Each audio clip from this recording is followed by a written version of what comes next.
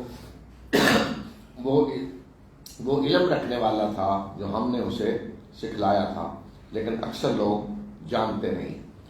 تو یہ احتیاطی تدابیر، یعقوب نے کہا بچوں ایک دروازے سے داخل نہ ہونا، مختلف دروازے سے داخل ہونا۔ اب یہ کہ کس وجہ سے یعقوب نے کہا، ان کے ذہن میں کوئی ایسی چیز تھی، لیکن اللہ تعالیٰ نے فرمایا کہ اللہ کی تقدیر کے مقابلے میں یہ تدبیر کسی کام نہیں آ سکتی تھی۔ اگر اللہ کی طرف سے کچھ ہونے والا ہے تو یہ تدبیر کسی کام نہیں آ سکتی۔ پھر وہیں سے داخل ہوئے جیسے باپ نے کہا تھا۔ پھر اللہ تعالیٰ نے فرمایا کہ ان کے باپ نے جو کچھ کہا تھا، تو یہ تدبیر انہیں اللہ کی تقدیر سے نہیں بچا سکتی تھی۔ ہماری یعقوب کے دل میں ایک تھی کھٹک جو باپ کو کے ذہن میں ہوتی ہے۔ مثلا کوئی بچہ باہر جا رہا ہے، باپ کہتا ہے جی سڑک خیال سے پار کرنا، سڑک کے دائیں طرف چلنا، فلاں چیز کا خیال رکھنا، فلاں۔ اسی طرح یعقوب انہیں یہ تدابیر بتا رہے تھے۔ تو تدبیر اختیار کرنا صحیح ہے، ہونا چاہیے بالکل، لیکن تقدیر میں جو کچھ ہونے والا ہے اس پہ ایمان ہونا چاہیے۔ آدمی اپنی طرف سے جو کچھ کر سکتا ہے وہ کرے، اور اس کے بعد معاملہ اللہ کے سپرد کر دے۔ یہ ہے توازن تقدیر اور تدبیر میں۔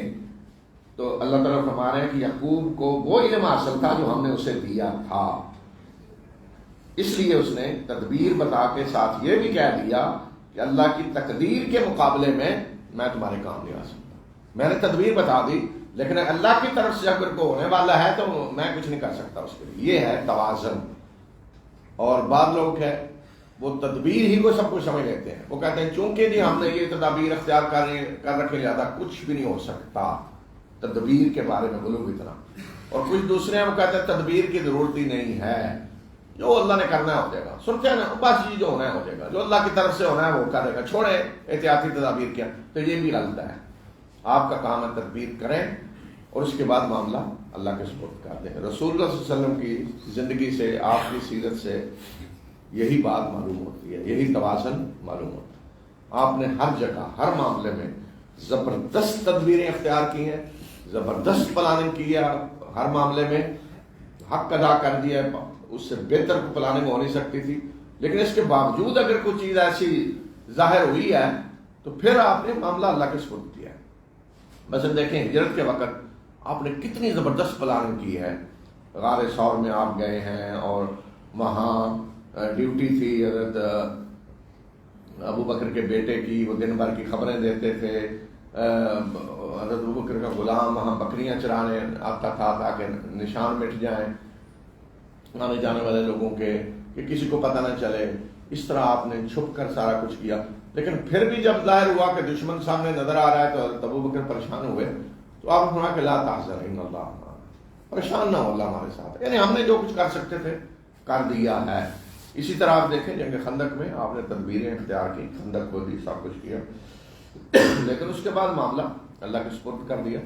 اور آپ نے یہ فرمایا کہ ای کل ثم توکل۔ ایک شخص آیا باہر سے مسافر، تو ظاہر لوگ اونٹوں پہ سوار ہو کر آتے تھے، تو آپ نے پوچھا اونٹ کدھر ہے تمہارا، سواری کدھر ہے؟ اس نے کہا میں نے اللہ پہ توکل کر کے چھوڑ دیا سواری۔ تو آپ نے کہا کہ یہ غلط ہے، اونٹ کا گھٹنا باندھو پھر توکل کرو۔ اونٹ کا گھٹنا باندھ دیا جاتا ہے اگلا ایک، تو پھر وہ بھاگ نہیں سکتا، بیٹھا رہے گا، کھڑا بھی نہیں ہو سکتا، تین ٹانگوں پہ اس طرح باندھا جاتا ہے۔ تو آپ نے کہا کہ اونٹ کا گھٹنا باندھو پھر اللہ پہ توکل کرو۔ یہ توکل نہیں ہے کہ تم اونٹ کو کھلا چھوڑائے ہو اور اس کے بعد یہ اللہ پہ توکل کیا ہے میں نے، آپ نے فرمایا کہ یہ غلط ہے۔ تو یہ ہے تدبیر اور تقدیر کے اندر توازن جو حضرت یعقوب نے بتایا، اور اللہ تعالیٰ نے بھی اسی کی تائید کی کہ یعقوب نے جو کچھ کیا وہ بالکل صحیح تھا۔ پھر جب وہ یوسف کے سامنے پیش ہوئے تو یوسف نے اپنے بھائی کو خاص اپنے پاس جگہ دی اور اسے بتا دیا کہ میں تمہارا بھائی ہوں، یہ لوگ جو کچھ کرتے رہے ہیں اس پہ آپ کو رنجیدہ ہونے کی ضرورت ہے، جو ہو گیا اب ختم، اب آئندہ کو مشکل نہیں، میں آپ کا بھائی ہوں۔ پھر جب یوسف نے ان کا سامان تیار کروایا تو ایک پیالہ ان کے اپنے بھائی کے سامان میں رکھ دیا، اور پھر ایک پکارنے والے نے پکارا اے لشکر والو تم چور ہو۔ انہوں نے پلٹ کر پوچھا کہ تمہاری کیا چیز چوری ہوئی ہے؟ تو انہوں نے کہا، یوسف کے کرندوں نے کہا کہ بادشاہ کا پیمانہ چوری ہو گیا ہے۔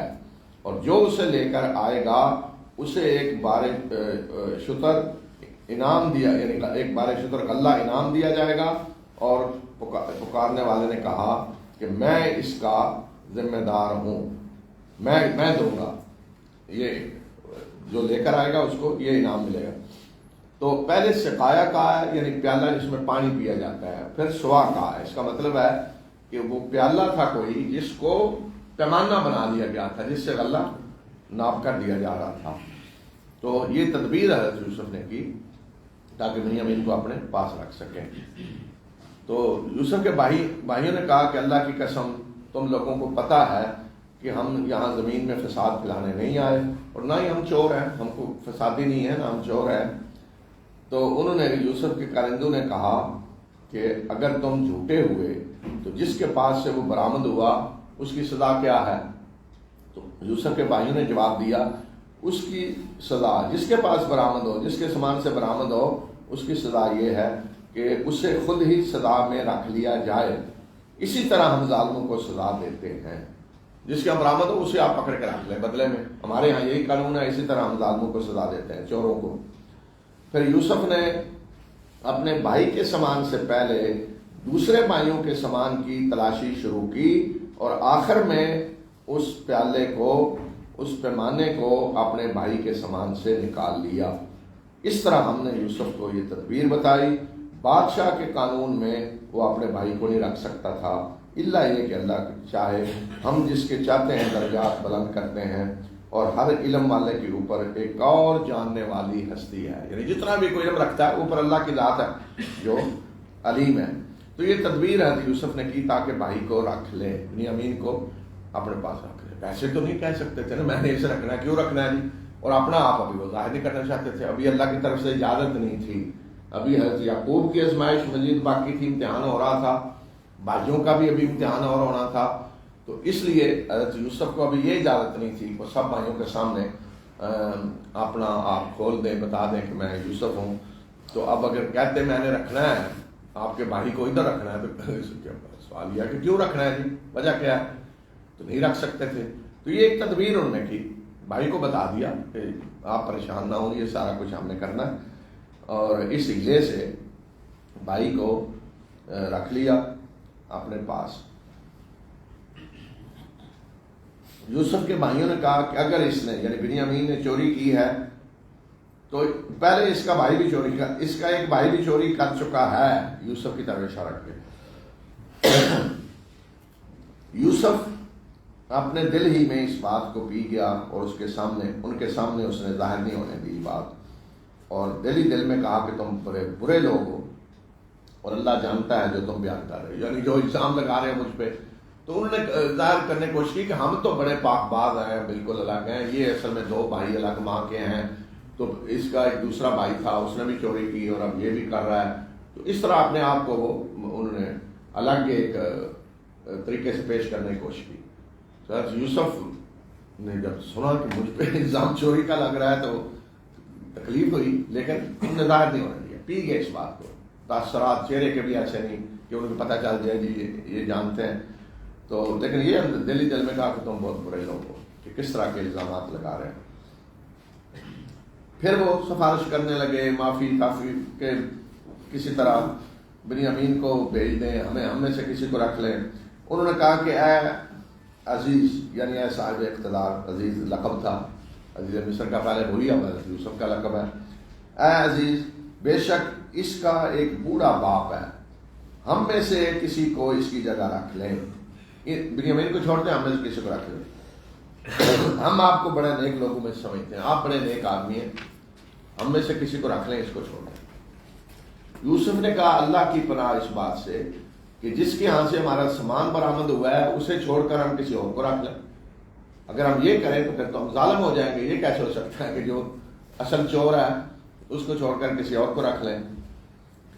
پھر جب وہ یوسف کی طرف سے مایوس ہو گئے کہ اب یوسف کوئی بات ماننے کے لیے تیار نہیں ہے، کوئی صورت نہیں بنیامین کو چھڑانے کی، پھر جب وہ یوسف کی طرف سے مایوس ہو گئے تو الگ ہو کر ایک کونے میں انہوں نے مشورہ کیا، الگ جا کر آپس میں مشورہ کرنے لگے کہ کیا کریں۔ ان کے بڑے نے کہا کہ کیا تمہیں معلوم نہیں کہ کہ تمہارے باپ نے اللہ کے نام پہ تم سے پختہ عہد لیا ہے، اور اس سے پہلے جو کوئی یوسف کے معاملے میں تم کر چکے ہو وہ بھی تمہیں معلوم ہے، میں تو اس جگہ کو نہیں چھوڑوں گا یہاں تک کہ میرے باپ مجھے اجازت دیں یا اللہ میرے لیے کوئی فیصلہ کرے۔ میں نہیں جاؤں گا یہاں سے، اللہ فیصلہ کرے یا ابا جان اجازت دیں، ورنہ میں تو اب باپ کو منہ نہیں دکھا سکتا جا کر، جس طرح کا عہد باپ نے لیا تو میں تو یہاں سے نہیں جاؤں گا یہاں تک کہ میرا باپ مجھے اجازت دے یا اللہ میرے لیے کوئی فیصلہ کرے، اور وہ بہترین فیصلہ کرنے والا ہے۔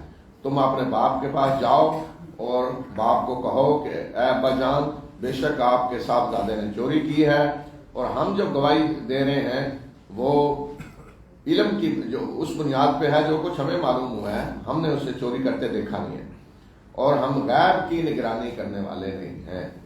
یعنی ہم جو کہہ رہے ہیں اس نے چوری کیا تو ہم نے چوری کرتے نہیں دیکھا، ہمیں جو معلومات ملی ہیں اس کی بنیاد پہ ہم کہہ رہے ہیں، باقی یہ کہ غیب میں آگے پیچھے کیا ہوا ہم اس کی نگرانی کرنے والے نہیں۔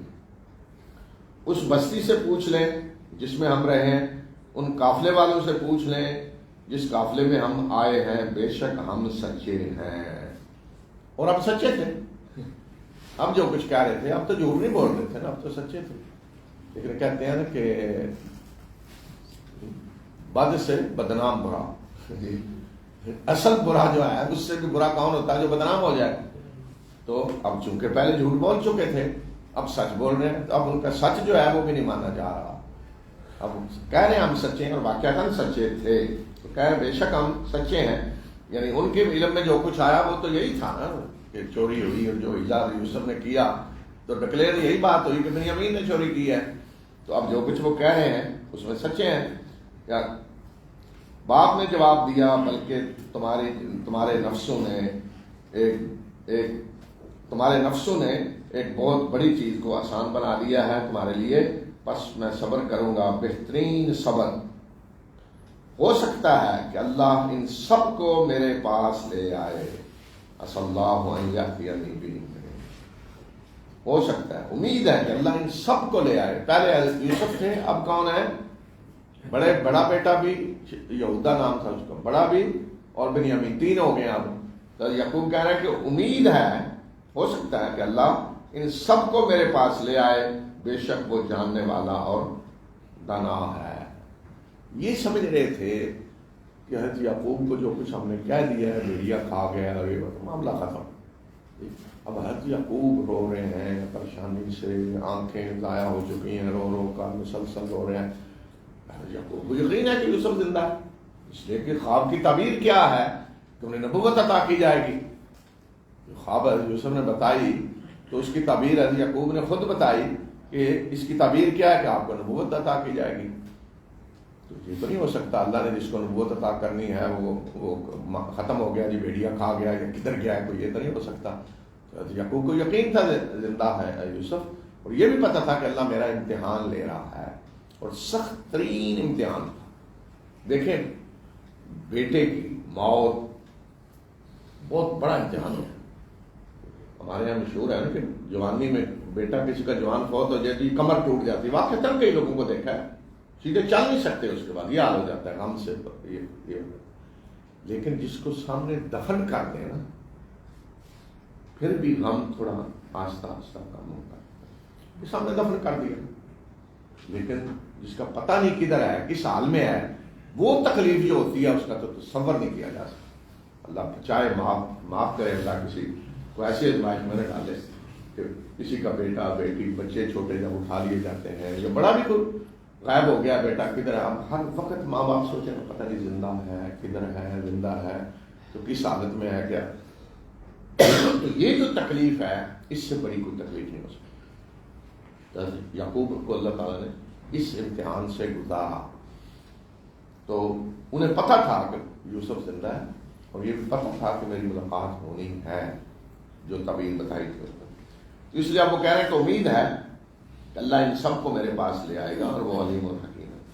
اور یہ بھی اللہ تعالیٰ کی ایک سنت ہے کہ جب بندے کی آزمائش شروع ہوتی ہے تو چلتی رہتی اور بڑھتی جاتی ہے آزمائش، اور جس وقت آزمائش بہت زیادہ بڑھ جاتی ہے تو پھر اس کے بعد کامیابی کے دروازے کھلتے ہیں، اللہ کی رحمت کے دروازے کھلتے ہیں، سخت ترین امتحان کے بعد دروازے کھلتے ہیں۔ تو اب حضرت یعقوب کا امتحان بھی بالکل انتہا پہ پہنچ گیا۔ پہلے صرف ایک بیٹا ہے، اب 2 بیٹے اور بھی جدا ہو گئے، پتہ نہیں کیا بنے گا ان کا، کدھر ہے، تو اب امتحان اور زیادہ بڑھ گیا۔ لیکن اس پہ بھی انہیں امید ہے کہ اللہ ان سب کو میرے پاس لے آئے گا، اللہ کی رحمت پہ امید ہے۔ یعقوب ان سے الگ ہوا اور کہا کہ ہائے افسوس یوسف پہ، اور اس کی آنکھیں رو رو کر سفید ہو چکی، اور اس کی آنکھیں غم سے سفید ہو چکی تھیں اور وہ غم کے گھونٹ پی رہا تھا۔ یعنی اپنے ہی اندر غم، ایک ہوتا ہے نا کہ کسی سے آپ اپنے غم کی کوئی بات کر رہے ہیں، اب سامنے کون ہے؟ جی وہی بیٹے جو یوسف کو پھینک کے آئے ہیں، کہ ان سے کیا بات کریں؟ تو جو بھی غم ہے وہ اندر ہی غم کے گھونٹ پی رہے ہیں، غم کے گھونٹ پی رہے ہیں، اور غم سے آنکھیں سفید ہو گئی، آنکھوں کی بینائی ختم ہو گئی۔ بیٹوں نے کہا کہ اللہ کی قسم آپ یوسف ہی کا ذکر کرتے رہیں گے یہاں تک کہ ہڈیوں کا پنجر بن کر رہ جائیں یا اپنے آپ کو ہلاک کر لیں۔ جب پھر اچانک ان کے سامنے اتنی مدت بعد یعقوب نے یاد کیا یوسف کو بھی ساتھ کہ سب کو اللہ لے آئے گا، تو وہ یوسف کو بھی یاد کیا ان کے سامنے، تو وہ کہنے لگے اچھا اس کا مطلب آپ یوسف کو نہیں بھولے، کہ آپ یوسف کو یاد کرتے رہیں گے یہاں تک اس کے غم میں اپنے آپ کو بلا دیں گے، ہڈیوں کا پنجر بن جائیں گے یا اپنے آپ کو ہلاک کر لیں گے۔ یعقوب نے جواب دیا کہ میں اپنی پریشانی اور اپنے غم کی شکایت اللہ سے کر رہا ہوں، اور میں اللہ کی طرف سے وہ کچھ جانتا ہوں کہ تم نہیں جانتے۔ میں تمہارے سامنے نہیں کوئی شکایت کر رہا، میں اپنے رب سے شکایت کر رہا ہوں، اپنے رب کے سامنے رو رہا ہوں، رب سے کر رہا ہوں شکایت، میں وہ کچھ جانتا ہوں کہ تم نہیں جانتے۔ مجھے پتہ ہے یہ امتحان ہے، آزمائش ہے۔ اس کا مطلب ہے کہ دوسروں کے آگے رونا دھونا وہ ہے منع کیا۔ اللہ کے سامنے بندہ اپنا رکھ رہا ہے، اپنی مصیبت، اپنی تکلیف دعا کر رہا ہے اللہ سے، تو یہی تو امتحان میں کامیابی ہے۔ یعقوب نے کہا کہ اے میرے بیٹو، جاؤ اور یوسف اور اس کے بھائی کی ٹو لگاؤ، اللہ کی رحمت سے مایوس نہ ہو جاؤ، بے شک اللہ کی رحمت سے مایوس تو صرف اور صرف کافر لوگ ہوتے ہیں۔ فلما دخلوا عليه قالوا يا أيها العزيز مسنا وأهلنا الضر وجئنا ببضاعة مزجاة فأوف لنا الكيل وتصدق علينا إن الله يجزي المتصدقين قال هل علمتم ما فعلتم بيوسف وأخيه إذ أنتم جاهلون قالوا أئنك لأنت يوسف قال أنا يوسف وهذا أخي قد من الله علينا إنه من يتق ويصبر فإن الله لا يضيع أجر المحسنين قالوا تالله لقد آثرك الله علينا وإن كنا لخاطئين قال لا تثريب عليكم اليوم يغفر الله لكم وهو أرحم الراحمين اذهبوا بقميصي هذا فألقوه على وجه أبي يأت بصيرا وأتوني بأهلكم أجمعين ولما فصلت العير قال أبوهم إني لأجد ريح يوسف لولا أن تفندون قالوا تالله إنك لفي ضلالك القديم فلما أن جاء البشير ألقاه على وجهه فارتد بصيرا قال ألم أقل لكم إني أعلم من الله ما لا تعلمون قالوا يا أبانا استغفر لنا ذنوبنا إنا كنا خاطئين قال سوف أستغفر لكم ربي إنه هو الغفور الرحيم۔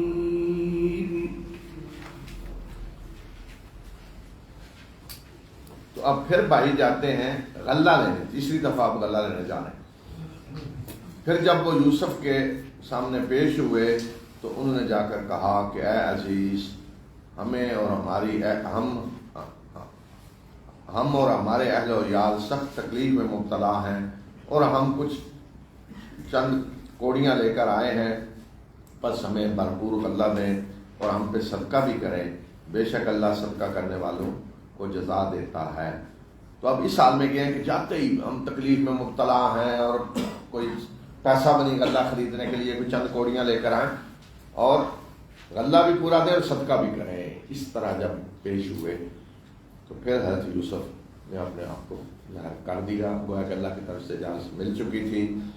یوسف نے کہا کہ کیا تمہیں پتہ ہے جو کچھ تم نے یوسف اور اس کے بھائی کے ساتھ کیا جب تم جہالت میں مبتلا تھے؟ صرف یوسف کا نام سننا تھا ان کا، یوسف کی زبان سے یوسف کا نام آیا، بس وہ پکار اٹھے کیا آپ ہی یوسف ہیں؟ اور یہ نہیں، ورنہ تو کہتے ہیں نا آپ کو کیسے پتا ہے، کس نے بتایا، کیا ہوا؟ قالوا انک لانت یوسف، آپ ہی یوسف، آپ ہی یوسف ہیں، جیسے کہتے ہیں اچھا آپ ہی ہیں یوسف۔ یوسف نے جواب دیا ہاں میں یوسف ہوں اور یہ میرا بھائی ہے، اللہ نے ہم پہ احسان کیا۔ حقیقت یہ ہے کہ جو اللہ سے ڈرتا ہے اور صبر کرتا ہے تو اللہ محسنین کے اجر کو ضائع نہیں کرتا۔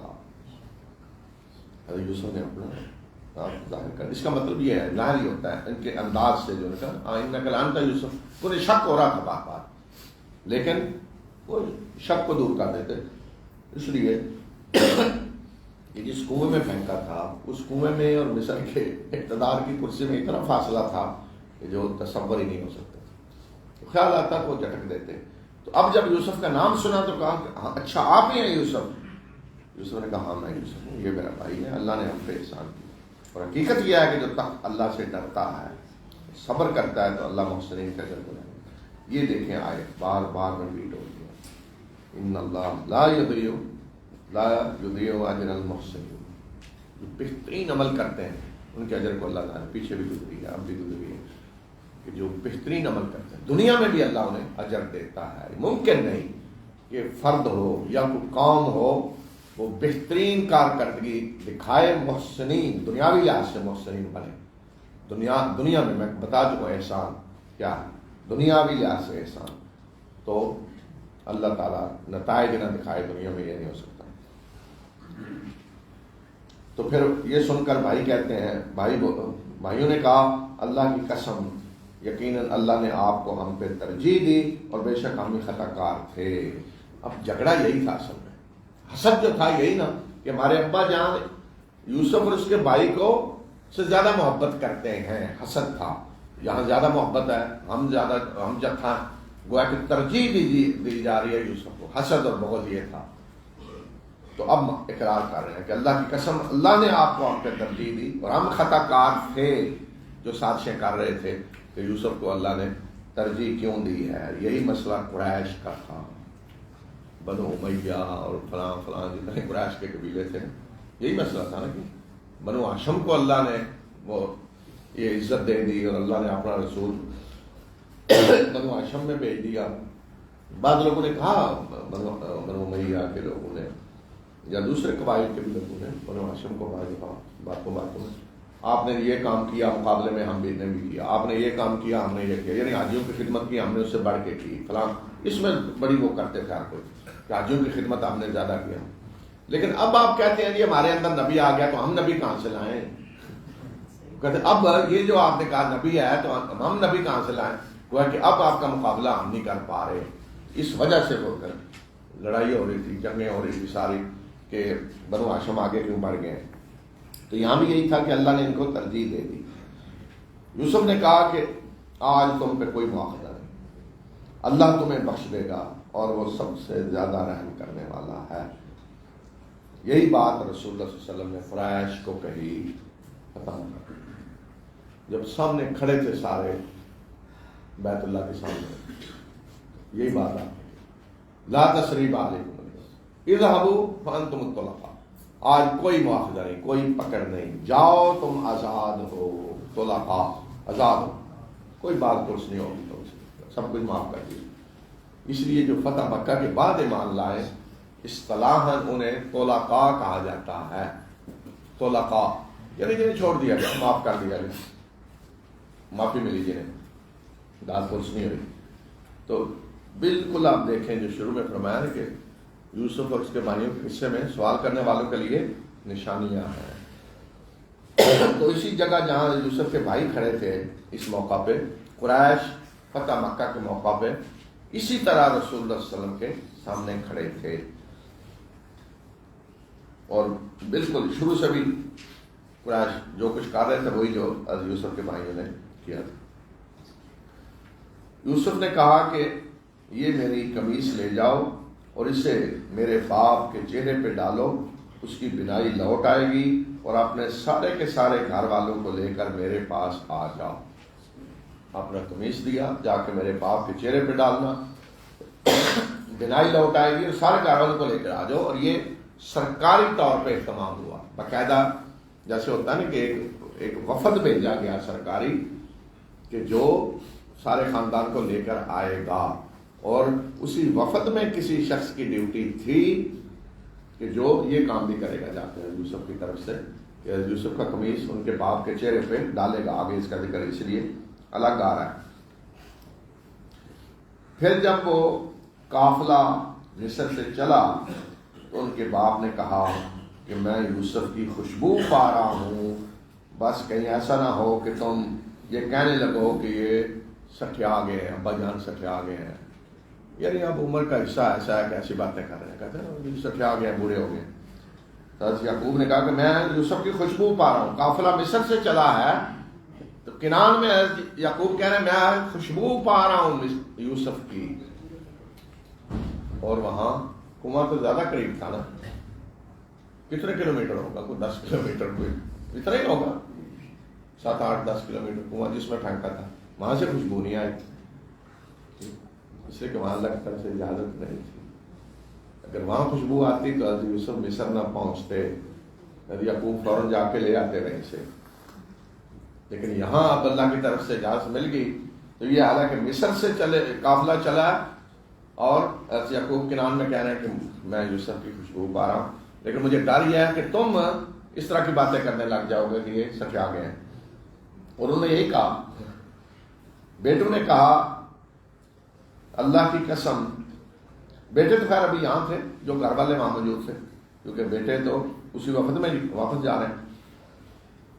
گھر کے لوگوں کا کہ اللہ کی قسم آپ اسی پرانے خبت میں مبتلا ہیں، پرانا خبت یوسف ہر وقت کرتے رہتے ہیں، اور یہ بھی آپ اسی خبت کا حصہ ہے کہ آپ کہہ رہے ہیں جی میں یوسف کی خوشبو پا رہا ہوں۔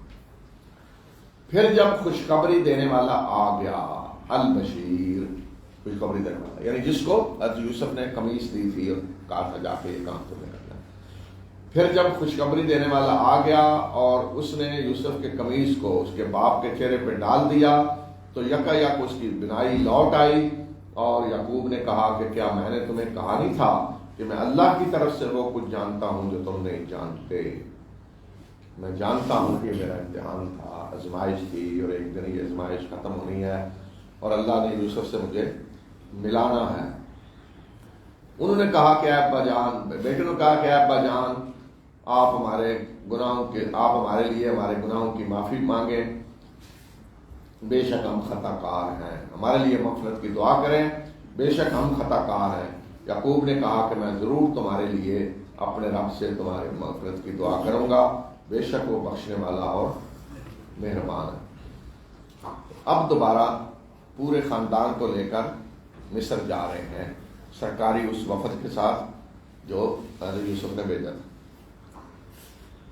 فلما دخلوا على يوسف آوى إليه أبويه وقال ادخلوا مصر إن شاء الله آمنين ورفع أبويه على العرش وخروا له سجدا وقال يا أبت هذا تأويل رؤياي من قبل قد جعلها ربي حقا وقد أحسن بي إذ أخرجني من السجن وجاء بكم من البدو من بعد أن نزغ الشيطان بيني وبين إخوتي إن ربي لطيف لما يشاء إنه هو العليم الحكيم رب قد آتيتني من الملك وعلمتني من تأويل الأحاديث فاطر السماوات والأرض أنت ولي في الدنيا والآخرة توفني مسلما وألحقني بالصالحين ذلك من أنباء الغيب نوحيه إليك وما كنت لديهم إذ أجمعوا أمرهم وهم يمكرون وما أكثر الناس ولو حرصت بمؤمنين وما تسألهم عليه من أجر إن هو إلا ذكر للعالمين وكأي من آية في السماوات والأرض يمرون عليها وهم عنها معرضون وما يؤمن أكثرهم بالله إلا وهم مشركون أفأمنوا أن تأتيهم غاشية من عذاب الله أو تأتيهم الساعة بغتة وهم لا يشعرون قل هذه سبيلي أدعو إلى الله على بصيرة أنا ومن اتبعني وسبحان الله وما أنا من المشركين وما أرسلنا من قبلك إلا رجالا نوحي إليهم من أهل القرى أفلم يسيروا في الأرض فينظروا كيف كان عاقبة الذين من قبلهم ولدار الآخرة خير للذين اتقوا أفلا تعقلون حتى إذا استيأس الرسل وظنوا أنهم قد كذبوا جاءهم نصرنا فنجي من نشاء ولا يرد بأسنا عن القوم المجرمين لقد كان في قصصهم عبرة لأولي الألباب ما كان حديثا يفترى ولكن تصديق الذي بين يديه وتفصيل كل شيء وهدى ورحمة لقوم يؤمنون. پھر جب وہ یوسف کے سامنے پیش ہوئے تو اس نے اپنے والدین کو خاص اپنے پاس جگہ دی اور کہا کہ اگر اللہ نے چاہا تو امن کے ساتھ مصر میں داخل ہو جاؤ، اور اس نے اپنے والدین کو اپنے ساتھ تخت پر بٹھایا اور سب اس کے لیے سجدے میں گر گئے، اور یوسف نے کہا کہ اے ابا جان، یہ ہے تعبیر میرے اس خواب کی جو پہلے میں نے دیکھا، میرے رب نے اسے حق کر دکھایا، سچا کر دکھایا، اور اس نے مجھ پہ احسان کیا جب اس نے مجھے جیل سے نکالا اور تم لوگوں کو وہ جہاد سے لایا، اس کے بعد کہ شیطان نے میرے اور میرے بھائیوں کے درمیان فساد پیدا کر دیا تھا۔ بے شک میرا رب جو چاہتا ہے وہ بڑی ہی باریک بینی سے کرتا ہے، بے شک وہ جاننے والا اور دانا ہے۔ تو وہاں جب آپ پہنچے ہیں پورا خاندان، تو حضرت یوسف نے والدین کو خاص اپنے پاس جگہ دی۔ تو حضرت یوسف کی اپنی والدہ تو فوت ہو چکی تھی، یعنی باپ اور ستیلی ماں، ان کو خاص جگہ دی اپنے ساتھ عرش پہ، یعنی تخت پہ، جو پروٹوکول تھا جیسے سرکاری، اور باقی سب سجدے میں گر پڑے۔ جو انہوں نے دیکھا تھا مجھے سجدہ کر رہے ہیں تو سب سجدے میں گر پڑے۔ اب یہ کہ یہ سجدہ آیا باقی وہ سجدہ تھا جو باقاعدہ زمین پہ پیشانی ٹکا کیا جاتا ہے، تو اس کا مطلب ہے کہ سرکاری جو بادشاہ تھا یا سرکاری جو لوگ ہوتے تھے ان کو مصر میں یہ سجدہ کیا جاتا تھا۔ اب البتہ ہماری شریعت میں بالکل منع کر دیا گیا ہر قسم کا سجدہ، کسی بھی قسم کا، ذرا جھکنا بھی منع کر دیا گیا۔ اور یہ بھی ہو سکتا ہے کہ سجدہ اس نوعیت کا نہ ہو، تھوڑا سا جھکنا ہو، جیسے جاپانی عموماً سلام کرنے کے لیے تھوڑا جھکتے ہیں، دونوں چیزیں مراد ہو سکتی ہیں۔ تو اس سے بہرحال کوئی یہ نہیں لے سکتا کہ سجدہ کرنا جائز ہے، یوسف کے سامنے ہوا تو رسول اللہ صلی اللہ علیہ وسلم نے بالکل ہر قسم کے سجدے سے منع کر دیا۔ تو یہ دیکھ کر یوسف نے کہا کہ یہ ہے میرے خواب کی وہ تعبیر جو میں نے دیکھا تھا، اور کتنا میرے رب نے مجھ پہ احسان کیا، مجھے جیل سے نکالا، آپ لوگوں کو دیہات سے لے آیا، جبکہ میرے بھائیوں کے درمیان کیا کچھ فساد برپا ہو چکا تھا، بھائیوں نے مجھے قتل کرنے کی کوشش کی، اور میرا رب جو کرنا چاہتا ہے بڑی باریک بینی سے کرتا ہے۔ ان ربی لطیف لما یشاء، کسی کو پتہ نہیں چلتا کیا ہو رہا ہے، اللہ کے فیصلے کس طرح نافذ ہو رہے ہیں، بڑی باریک بینی سے ہوتے ہیں، لوگ کچھ اور سمجھ رہے ہوتے ہیں اور حقیقت میں کچھ اور ہو رہا ہوتا ہے۔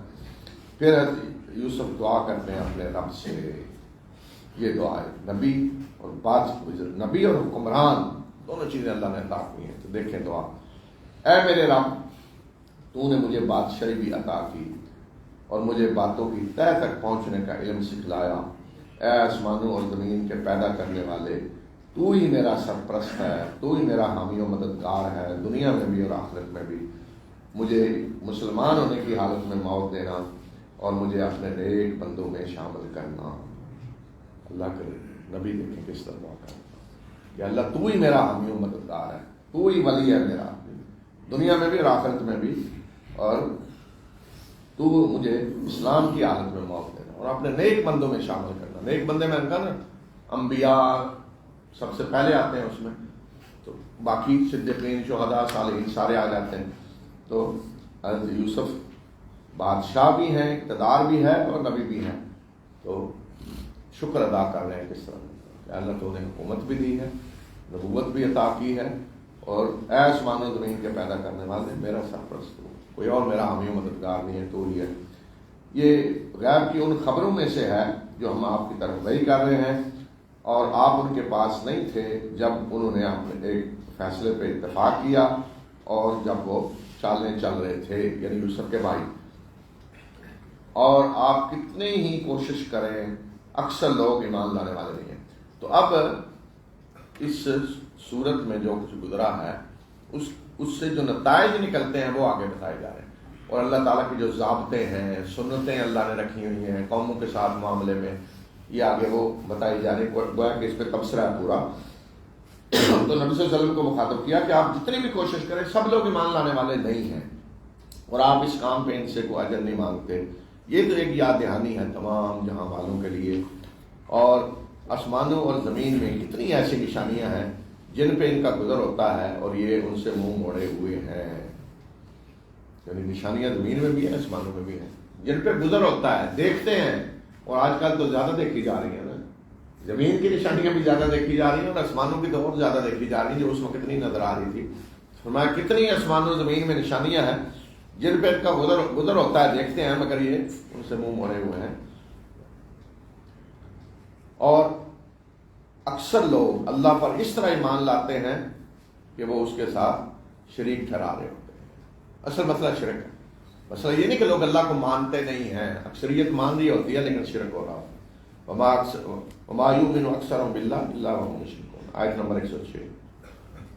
بڑی غور طلب یہ ہے کہ اکثر لوگ اس حالت میں ایمان لاتے ہیں اللہ پہ کے ساتھ شرک ہو رہا ہوتا ہے، شریک ٹھہرا. اصل مسئلہ یہ ہے.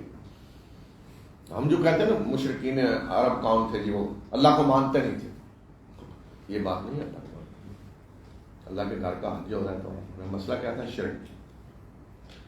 کیا یہ لوگ اس بات سے بے خوف ہو گئے ہیں کہ ان پر اللہ کے عذاب کا کوئی جھونکا آ جائے یا ان پر قیامت کی گھڑی اچانک آ جائے اور انہیں پتہ بھی نہ چلے؟ اے نبی صلی اللہ علیہ وسلم کہہ دیجئے کہ یہ ہے میرا راستہ، میں اللہ کی طرف بلاتا ہوں پوری بصیرت کے ساتھ، میں بھی اور جنہوں نے میری پیروی کی وہ بھی، اور پاک ہے اللہ اور میں مشرکوں میں سے نہیں ہوں.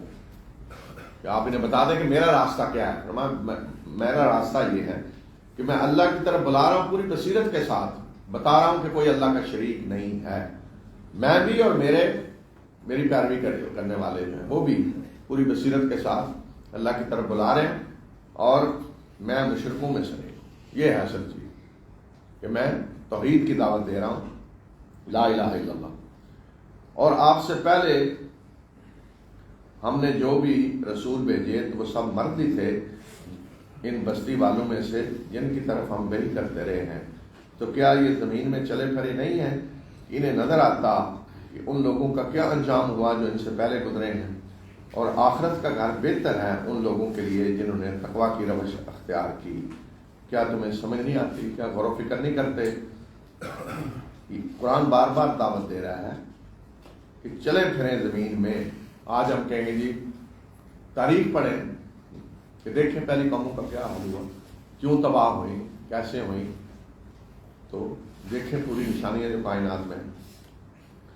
اور یہ سب کچھ ہوتا رہا یہاں تک کہ رسول مایوس ہو گئے اور لوگوں نے سمجھا کہ ان سے جھوٹ بولا گیا تو ہماری مدد آ گئی. پھر جس کو ہم نے چاہا اسے نجات دی گئی اور ہماری پکڑ کو مجرم قوم سے روکا نہیں جا سکتا.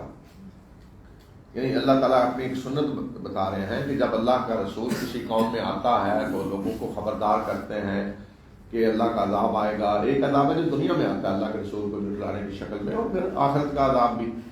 تو اس طرح لوگ جھٹلاتے رہتے ہیں، اللہ مہلت دیتا ہے، ڈھیل دیتا ہے، یہاں تک کہ اتنا وقت گزر جاتا ہے کہ اللہ کے رسول مایوس ہو جاتے ہیں کہ اب کوئی ایمان نہیں لائے گا. اب کوئی ایمان نہیں لائے گا. اللہ کے رسول لوگوں کے ایمان سے مایوس ہو جاتے ہیں، اور جنہیں اللہ کے رسول ڈرا رہے ہوتے ہیں عذاب سے، وہ بھی عذاب سے ڈرتے، عذاب کے ڈر سنتے سنتے مدتیں گزر جاتی ہیں. حضرت نوح تو 950 سال گزر گئے، تو انہیں بھی یقین ہو جاتا ہے کہ نہیں ہم سے جھوٹ بولا گیا، کوئی عذاب آنے والا نہیں ہے. اتنے سال گزر گئے ہیں، کہہ رہے ہیں مجھے جھٹلایا تو عذاب آ گیا تھا، تو ہم تو کتنے عرصے جھٹلا رہے ہیں، کوئی عذاب نہیں. تو انہیں بھی یقین ہو جاتا ہے کہ ہم سے جھوٹ بولا گیا، یعنی جو عذاب سے ڈرایا گیا. تو پھر اس مرحلے پہ فرمایا کہ ہماری مدد آ جاتی ہے، پھر ہم فیصلہ کر دیتے ہیں کہ اب نجات کن کو ملے گی؟ جو ایمان لائے ہیں اللہ کے رسول کے ساتھ، اور باقی جہان کو ختم کر دیا جاتا ہے. تو یہ سنت اللہ تعالیٰ بتا رہے ہیں، وہ کہ قریش کو بتایا جا رہا ہے کہ تم آج جو کہہ رہے ہو کہ عذاب کدھر ہے، عذاب نہیں آ رہا، تو اتنا عرصہ گزر گیا تو لہٰذا کچھ ہونے والا نہیں. فرمایا کہ یہ سنت اللہ کی پہلے بھی ایسے ہی ہوتا رہا ہے. یقیناً ان لوگوں کے قصوں میں عبرت ہے عقل رکھنے والوں کے لیے. یہ کوئی ایسی بات نہیں ہے کہ جسے گھڑ لیا جائے، یعنی یہ قرآن ایسی چیز نہیں ہے کہ جسے گھڑ لیا گیا ہو، بلکہ یہ تو تصدیق ہے اس کی جو اس سے پہلے ہے. پہلے جو کتابیں آ چکی ہیں قرآن ان کی تصدیق کر رہا ہے، اور یہ ہر چیز کی تفصیل ہے، یعنی جن چیزوں کی رہنمائی کے لیے ضرورت ہے، جن احکام کی ضرورت ہے، جن نشانیوں کی ضرورت ہے، وہ سب اس میں تفصیل سے بیان کر دی گئی، اور ہدایت اور رحمت ہے ان لوگوں کے لیے جو ایمان لاتے ہیں. یعنی قرآن یہ جو کہہ رہے ہیں ہر چیز کی تفصیل ہے، تو اس کا یہ مطلب نہیں کہ دنیا کے سارے علوم قرآن میں بتا دی گئے ہیں، سائنسی علوم دوسرے. اللہ کی کتابیں ان علوم کو بتانے کے لیے نہیں آتی. نہ اللہ کے رسول کوئی سائنس کی تعلیم دینے یا زراعت سکھلانے یا صنعت کی تعلیم دینے آتے ہیں، نہیں. جب قرآن کہتے ہیں ہر چیز کی تفصیل، یعنی ہدایت اور رہنمائی کے سلسلے میں جس تفصیل کی ضرورت ہے، جس طرح کی نصیحت کی ضرورت ہے، جس طرح کی نشانیاں بتانے کی ضرورت ہے، وہ ساری اللہ کی کتاب میں بتا دی جاتی. بسم اللہ الرحمن الرحیم. الف لام میم را تلك آیات الكتاب والذي أنزل إليك من ربك الحق ولكن أكثر الناس لا يؤمنون. الله الذي رفع السماوات بغير عمد ترونها ثم استوى على العرش وسخر الشمس والقمر كل يجري لأجل مسمى يدبر الأمر يفصل الآيات لعلكم بلقاء ربكم توقنون. وهو الذي مد الأرض وجعل فيها رواسي وأنهارا ومن كل الثمرات جعل فيها زوجين اثنين يغشي الليل النهار إن في ذلك لآيات لقوم يتفكرون. وفي الأرض قطع متجاورات وجنات من أعناب وزرع ونخيل صنوان وغير صنوان يسقى بماء واحد ونفضل بعضها على بعض في الأكل إن في ذلك لآيات لقوم يعقلون. وإن تعجب فعجب قولهم أإذا كنا ترابا أإنا لفي خلق جديد أولئك الذين كفروا بربهم وأولئك الأغلال في أعناقهم وأولئك أصحاب النار هم فيها خالدون. ويستعجلونك بالسيئة قبل الحسنة وقد خلت من قبلهم المثلات وإن ربك لذو مغفرة للناس على ظلمهم وإن ربك لشديد العقاب. ويقول الذين كفروا لولا أنزل عليه آية من ربه إنما أنت منذر ولكل قوم هاد. الله يعلم ما تحمل كل أنثى وما تغيض الأرحام وما تزداد وكل شيء عنده بمقدار. عالم الغيب والشهادة الكبير المتعال. سواء منكم من أسر القول ومن جهر به ومن هو مستخف بالليل وسارب بالنهار. له معقبات من بين يديه ومن خلفه يحفظونه من أمر الله.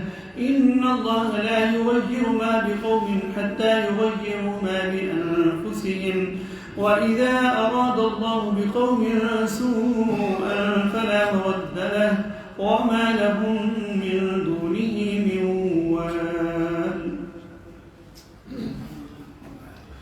بسم اللہ الرحمن الرحیم. یہ سورہ رعد ہے، یہ مکی صورت ہے، اور رعد کہتے ہیں بادل کی گرج کو. تو اس کا نام علامت کے طور پہ رکھ دیا گیا ہے، اور مرکزی مضمون اس کا توحید ہے، رسالت ہے، آخرت ہے، اللہ تعالیٰ کی نشانیاں بتائی جا رہی ہیں جو اس بات پہ دلالت کرتی ہیں کہ وہی رب ہے، سارا کچھ اس نے دیا ہے، عبادت کا حق اسی کا ہے. الف لام میم را، یہ کتاب الہی کی آیات ہیں، اور آپ کی طرف، آپ کے رب کی طرف سے جو کچھ نازل کیا گیا ہے وہ عین حق ہے، مگر اکثر لوگ ایمان نہیں لاتے.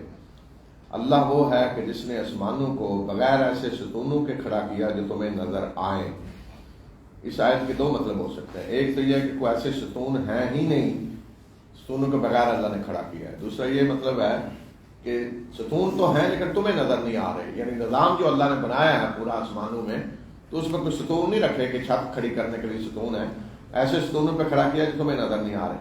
پھر وہ عرش پہ جلوہ فرما ہوا، اور اس نے سورج اور چاند کو ایک قانون کا پابند بنا دیا ہے، اور یہ سارے کے سارے ایک مقررہ وقت تک چلتے جا رہے ہیں.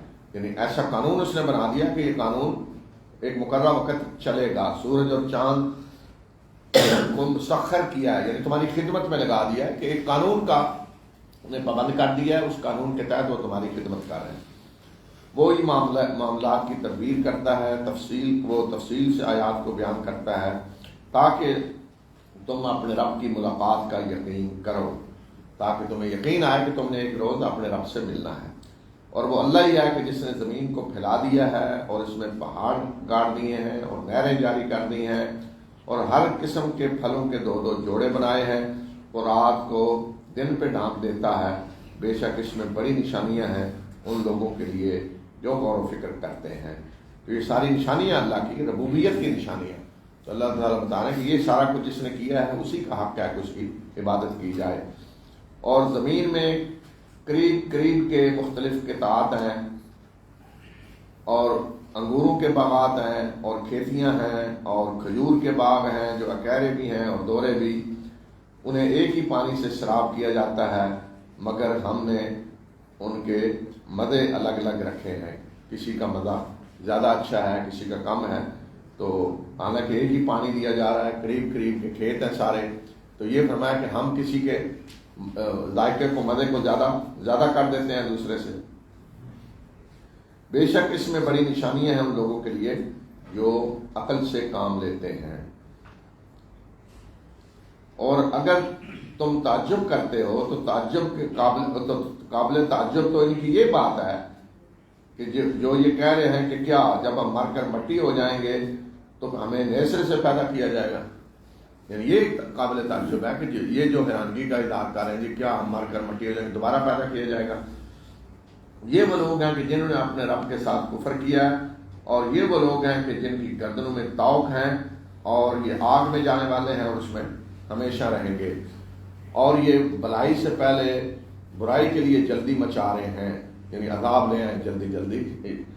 بلائی سے پہلے برائی کے لیے جلدی مچا رہے ہیں، اور ان سے پہلے بہت ساری مثالیں گزر چکی ہیں. اسی طرح کے اتنے لوگوں نے کی ہیں پہلے، انہوں نے بھی عذاب کے مطالبے کیے، تو دیکھ لو ان کا کیا انجام ہوا. بے شک تیرا رب لوگوں کی زیادتیوں کے باوجود ان کے ساتھ مغفرت کا معاملہ کرنے والا ہے. بے شک تیرا رب سخت سزا دینے والا ہے. لوگوں کی زیادتیوں کے باوجود اللہ انہیں مہلت دیتا ہے. کیوں مہلت دیتا ہے؟ کہ معافی مانگ لیں. اسی لیے دیکھیں نا اللہ کا ہر رسول آ کر کہہ رہا ہے یا قوم استغفروا ربکم، اے میری قوم اپنے رب سے معافی مانگو. اللہ کے رسول اس لیے آتے ہیں کہ معافی مانگو، تمہارا رب بخشنے والا ہے، معاف کرنے والا ہے، آؤ اس کی طرف پلٹو، وہ توبہ قبول کرے گا. تو اللہ ان ساری زیادتیوں کے باوجود جو لوگ کر رہے ہوتے ہیں انہیں مہلت دیتا ہے، ڈھیل دیتا ہے. تو یہ جو فرمایا نا، تو اس کے ذریعے بتایا جا رہا ہے کہ تم جو جلدی مچائے ہوئے ہو نا، عذاب لے آؤ عذاب، تو اللہ کا یہ معاملہ نہیں ہے کہ فوراً لوگوں کو ان کے مطالبے پہ عذاب دے دے، بلکہ اس کا معاملہ مغفرت اور رحمت کا ہے.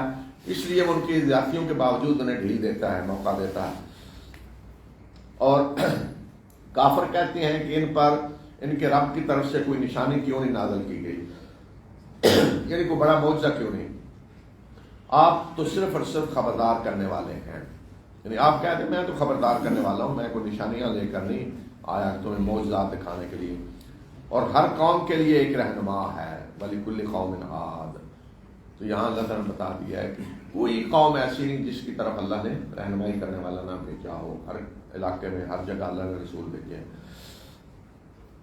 ہر حاملہ کے پیٹ میں جو کچھ ہے اللہ اس سے واقف ہے، اور رحموں میں جو بڑھتا ہے اور جو کمی ہوتی ہے اس کو بھی اللہ جانتا ہے، اور ہر چیز اس کے پاس ایک خاص مقدار میں ہے.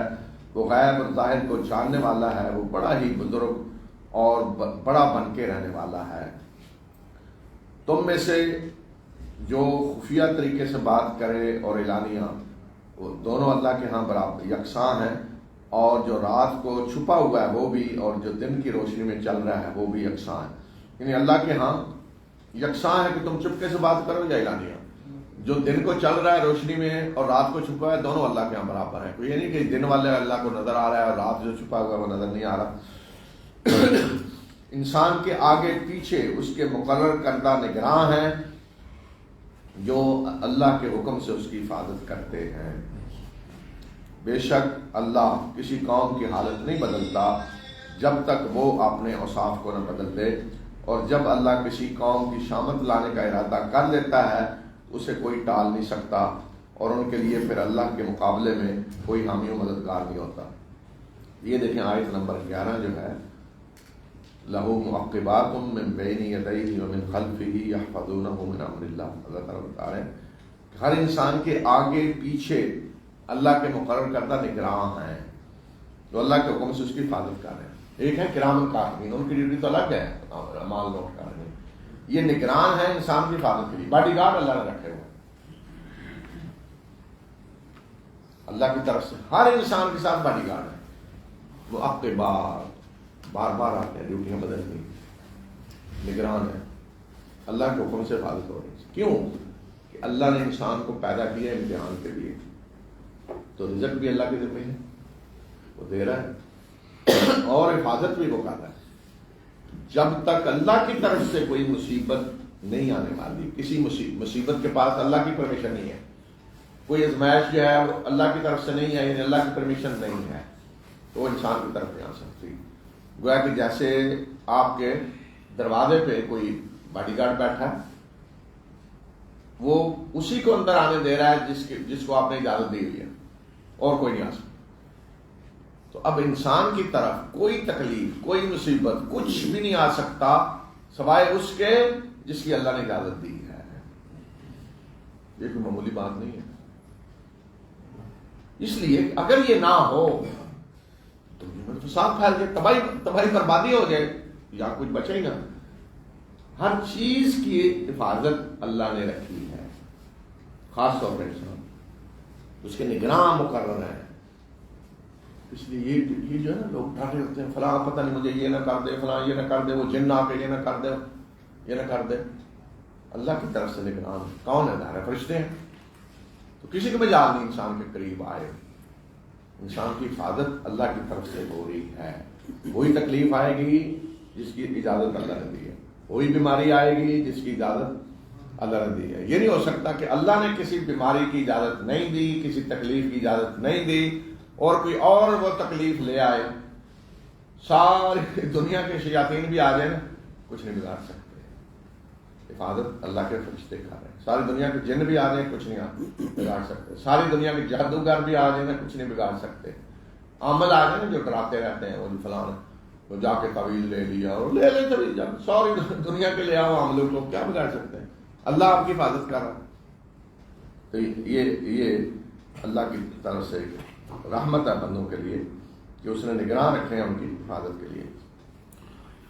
هو الذي يريكم البرق خوفا وطمعا وينشئ السحاب الثقال ويسبح الرعد بحمده والملائكة من خيفته ويرسل الصواعق فيصيب بها من يشاء وهم يجادلون في الله وهو شديد المحال.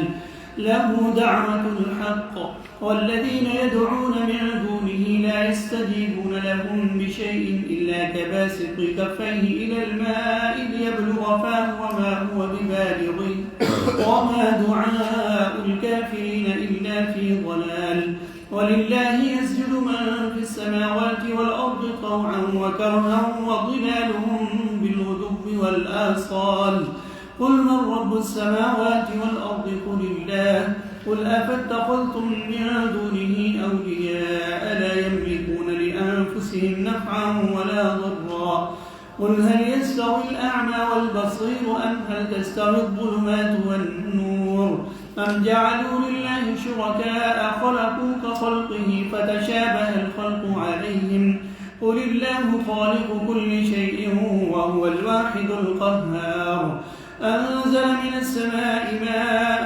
فسالت أودية بقدرها فاحتمل السيل زبدا رابيا ومما يوقدون عليه في النار ابتغاء حلية أو متاع زبد مثله كذلك يضرب الله الحق والباطل فأما الزبد فيذهب جفاء وأما ما ينفع الناس فينبت في الأرض كذلك يضرب الله الأمثال للذين استجابوا لربهم الحسنى والذين لم يستجيبوا له لو أن لهم ما في الأرض جميعا ومثله معه لافتدوا به أولئك لهم سوء الحساب ومأواهم جهنم وبئس المهاد أفمن يعلم أنما أنزل إليك من ربك الحق كمن هو أعمى إنما يتذكر أولو الألباب الذين يوفون بعهد الله ولا ينقضون الميثاق والذين يصلون ما أمر الله به أن يوصل ويخشون ربهم ويخافون سوء الحساب والذين صبروا ابتغاء وجه ربهم وأقاموا الصلاة وأنفقوا مما رزقناهم سرا وعلانية ويدرؤون بالحسنة السيئة أولئك لهم عقبى الدار جنات عدن يدخلونها ومن صلح من آبائهم وأزواجهم وذرياتهم والملائكة يدخلون عليهم من كل باب سلام عليكم بما صبرتم فنعم عقبى الدار والذين ينقضون عهد الله من بعد ميثاقه ويقطعون ما أمر الله به أن يوصل ويفسدون في الأرض أولئك لهم اللعنة ولهم سوء الدار الله يبسط الرزق لمن يشاء ويقدر وفرحوا بالحياة الدنيا وما الحياة الدنيا في الآخرة إلا متاع